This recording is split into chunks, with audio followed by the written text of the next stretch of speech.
T'es-tu déjà retrouvé face à une porte qui se ferme brutalement pour réaliser plus tard que c'était la meilleure chose qui pouvait arriver? Le rejet, souvent douloureux, peut devenir ton meilleur allié si tu choisis de le voir comme un tremplin. Comme le disait Marc Aurèle, ce n'est pas les événements qui nous troublent, mais notre jugement sur eux. Dans cette vidéo, nous allons découvrir 13 leçons puissantes pour transformer le rejet en moteur de réussite personnelle et grandir à travers l'adversité. 1. Ignore-les et concentre-toi sur toi-même. Lorsque quelqu'un te rejette ou t'ignore, la pire réaction est de courir après son attention. Au lieu de ça, retourne ton énergie vers toi-même.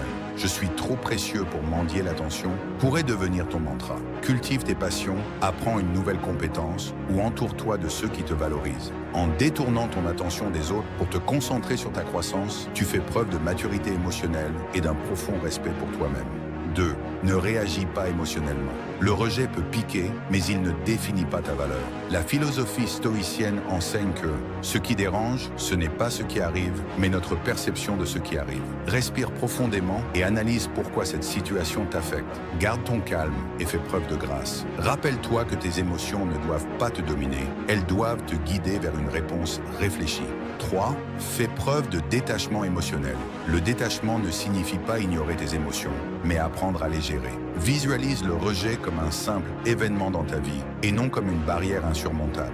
Ce qui ne te tue pas te rend plus fort, disait Nietzsche. Plutôt que de ressasser le passé, redirige ton énergie vers des activités qui nourrissent ton esprit et élèvent ton âme.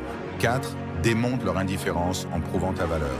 Le rejet est souvent une opportunité déguisée pour prouver ce dont tu es capable. Si on t'ignore dans une réunion ou qu'on sous-estime tes compétences, utilise cette énergie pour exceller dans tes projets. Comme le dit un adage célèbre, quand une porte se ferme, une autre s'ouvre. Le rejet n'est pas une fin, c'est un redémarrage vers quelque chose de mieux aligné avec ton potentiel. 5. Utilise le silence comme outil stratégique. Choisir le silence en réponse au rejet n'est pas une faiblesse, c'est une force. Le silence te permet de reprendre ton pouvoir et de te recentrer. Cette pause est une opportunité pour toi de réfléchir, de recharger et de montrer que ta paix intérieure n'est pas négociable. Celui qui contrôle ses émotions contrôle son monde, disait Sénèque VI. Prove them wrong. Dépasse leurs attentes. Le rejet peut devenir ta motivation pour surpasser tes limites. Si quelqu'un doute de toi, utilise ce doute pour t'améliorer. Développe des compétences qui mettent en valeur tes forces. Ne le fais pas pour les autres, mais pour toi-même. Ton succès silencieux sera ta meilleure réponse. 7. Redécouvre la joie et prends du plaisir. Face au rejet, on a souvent tendance à s'isoler. Pourtant, chercher la joie dans de nouvelles expériences ou passions est une manière puissante de retrouver de l'énergie. Essaye un nouveau hobby, entoure-toi d'amis sincères et rappelle-toi que tu es bien plus que ce que les autres peuvent penser de toi. 8. Crée ton propre réseau de positivité. Entoure-toi de personnes qui croient en toi et partagent tes valeurs. Comme l'a dit Jim Rohn, tu es la moyenne des 5 personnes que tu fréquentes le plus. Si certaines personnes ne t'accordent pas l'attention ou le respect que tu mérites, tourne-toi vers celles qui t'élèvent. 9. Fixe des limites émotionnelles. Ne donne pas à ceux qui t'ignorent le pouvoir de te blesser. Les limites émotionnelles ne sont pas une forme de vengeance, mais un acte de préservation de ta paix intérieure. Cela montre que tu valorises ton énergie et que tu refuses de la gaspiller sur ceux qui ne la méritent pas. 10. Réfléchis plutôt que de réagir. Comme l'enseigne Marc Aurèle, l'obstacle est le chemin. Chaque rejet est une opportunité pour réfléchir, apprendre et adapter ton approche. Utilise ces moments pour renforcer ta résilience et clarifier tes objectifs. 11. Fais le tri dans tes relations. Certaines relations ne méritent pas d'être poursuivies. Si quelqu'un ne voit pas ta valeur, cela ne signifie pas que tu dois changer, mais que tu dois réévaluer qui mérite ton énergie. 12. Investis dans ta croissance personnelle. Chaque rejet peut devenir un tremplin pour améliorer ton esprit, ton corps ou tes compétences. Travaille sur toi-même de manière proactive, car au final, c'est ton évolution qui compte. 13. Transforme chaque non en opportunité. Le rejet est souvent un signe qu'une meilleure opportunité t'attend ailleurs. Plutôt que de le voir comme une impasse, vois-le comme une redirection vers quelque chose de plus aligné avec tes aspirations. Le rejet peut sembler une fin, mais c'est souvent un début. En adoptant ces 13 stratégies, tu peux transformer chaque non en tremplin vers ta plus grande réussite. Souviens-toi que ta valeur ne diminue pas en fonction de la perception des autres. Reste fort, sois résilient et utilise chaque défi comme une opportunité pour grandir. Partage tes expériences dans les commentaires et dis-nous comment tu transformes le rejet en victoire. As-tu déjà entendu l'expression « ne te mets pas en feu pour réchauffer les autres » Cette puissante métaphore nous invite à réfléchir à la manière dont nous équilibrons la gentillesse avec le soin de soi. Les stoïciens nous enseignent une voie, un chemin de générosité équilibrée qui enrichit les autres tout en préservant notre bien-être. Dans cette vidéo, nous explorerons 4 stratégies principales et plusieurs sous-principes pour naviguer sur cette fine ligne entre donner et se préserver. 1. Ne te mets pas en feu pour réchauffer les autres. La première leçon stoïcienne est un appel à reconnaître les limites de notre gentillesse. Être généreux est une qualité admirable, mais sacrifier son propre bien-être pour aider les autres est une voie vers l'épuisement. Imagine 2 voisins jardiniers. L'un se concentre d'abord sur son propre jardin, veillant à ce qu'il soit bien entretenu. Grâce à ses efforts équilibrés, il peut offrir ses fruits excédentaires à ses voisins. À l'inverse, le second passe tout son temps à aider les autres, négligeant son propre terrain qui finit par dépérir. Cette histoire illustre que prendre soin de soi d'abord n'est pas égoïste, mais nécessaire pour avoir la force d'aider les autres efficacement. Comme disait Marc Aurèle, le premier devoir est envers soi-même. Si tu perds ton équilibre intérieur, tu ne pourras pas soutenir les autres. 2. La réciprocité a une limite. Beaucoup d'entre nous donnent avec l'espoir, conscient ou non, de recevoir en retour. Mais cette attente peut conduire à la déception. Les stoïciens nous rappellent que la véritable générosité réside dans le fait de donner sans attendre de récompense. Quand tu plantes un arbre, tu le fais avec soin, espérant qu'il offrira des fruits. Pourtant, des tempêtes ou des sécheresses peuvent empêcher cet arbre de donner quoi que ce soit. Cela ne diminue pas la valeur de ton acte de planter et de nourrir cet arbre. De même, la vraie satisfaction dans la gentillesse vient de l'acte lui-même, pas de ce qu'il pourrait rapporter. Vois chaque acte de gentillesse comme une expression de tes valeurs, pas une transaction. Identifie les moments où tes attentes te déçoivent et travaille à lâcher prise sur ces attentes. Comme disait Épictète, concentre-toi sur ce que tu contrôles, ton intention de donner, et non sur ce que tu ne contrôles pas, la réponse des autres. 3e.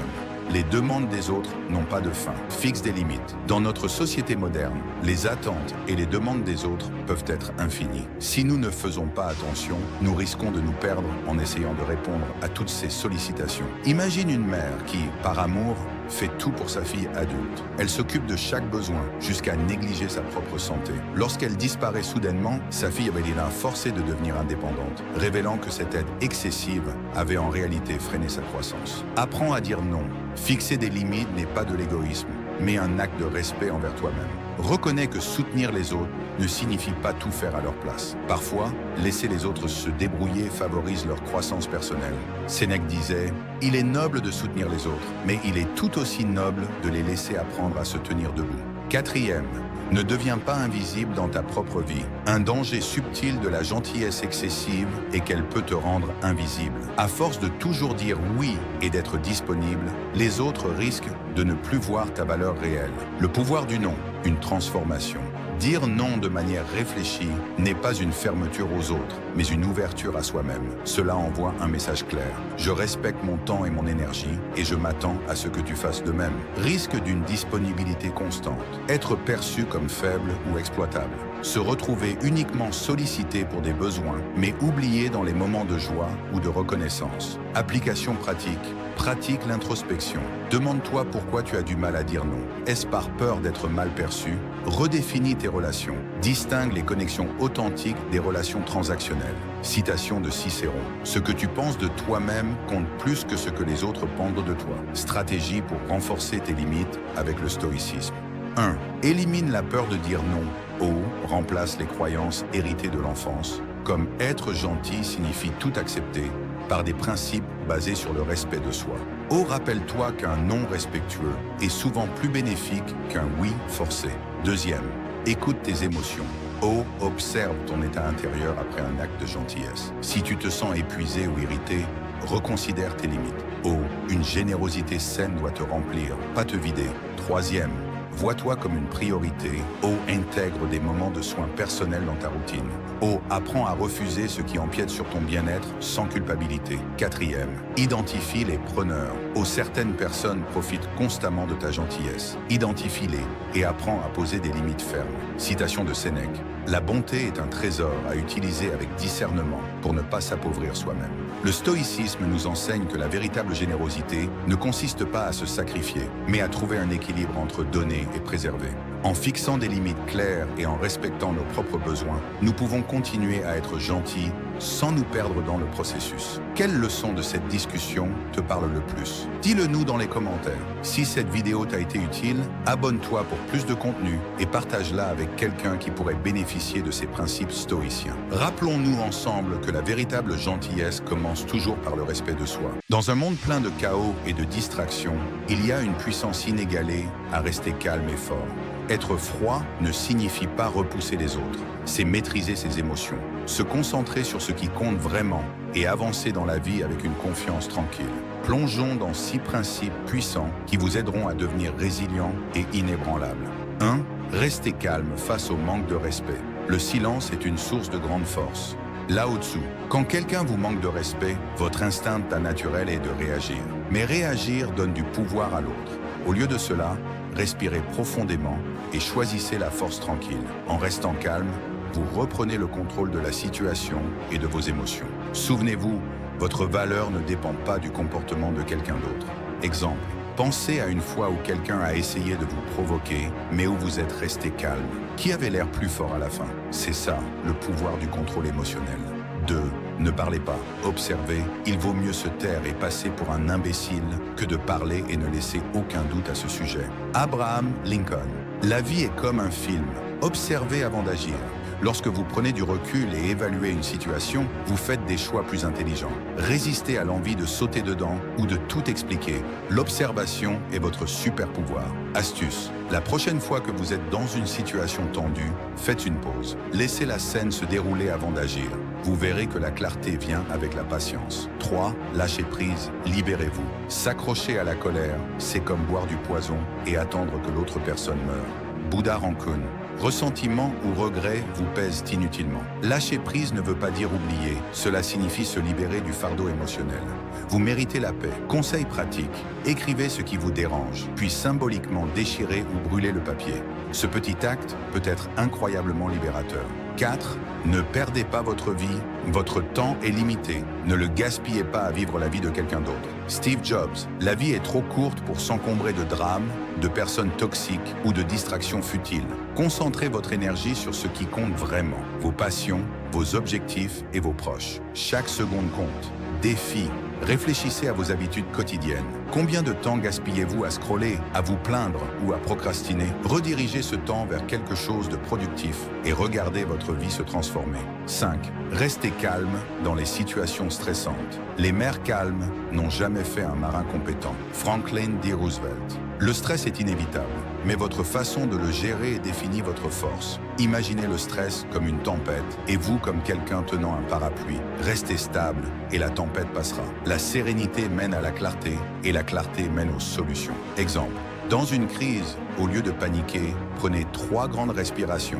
Cet acte simple vous aidera à retrouver votre concentration et à réfléchir clairement. 6. Pas besoin de tout expliquer. Un lion ne se soucie pas de l'opinion des moutons. George R.R. Martin. Tout le monde ne mérite pas une explication de vos actions ou de vos choix. Quand vous avez confiance en vous, vous n'avez pas besoin de validation extérieure. Laissez vos actions parler plus fort que vos paroles. Astuce. La prochaine fois que vous vous sentez obligé d'expliquer vos choix, posez-vous cette question. L'opinion de cette personne compte-t-elle vraiment dans mon parcours? Plus souvent qu'autrement, la réponse est non. Conclusion. Devenir froid et fort ne signifie pas être sans émotion. C'est maîtriser ses émotions, valoriser son temps et vivre selon ses propres termes.